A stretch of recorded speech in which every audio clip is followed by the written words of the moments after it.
بسم الله الرحمن الرحيم اللهم أنت ربي لا إله إلا أنت خلقتني وأنا عبدك وأنا على عهدك ووعدك ما استعهد وأعوذ بك من شر ما صنعت أعوذ برحمتك علي وهو من دمي فاغفر لي فإنه لا يغفر الذنوب إلا أنت.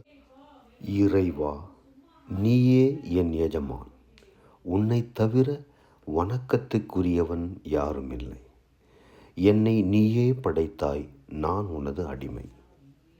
உனது உடன்படிக்கையின்படியும் வாக்குறுதியின்படியும் என்னால் இயன்றவரை நடப்பேன். நான் செய்த தீமையை விட்டும் உன்னிடம் பாதுகாப்பு தேடுகிறேன். நீ எனக்கு செய்த அருளோடும் நான் செய்த பாவத்தோடும் உன்னிடம் நான் மீள்கிறேன். எனவே என்னை நீ மன்னிப்பாயாக. நிச்சயமாக உன்னை தவிர யாரும் பாவங்களை மன்னிக்க முடியாது.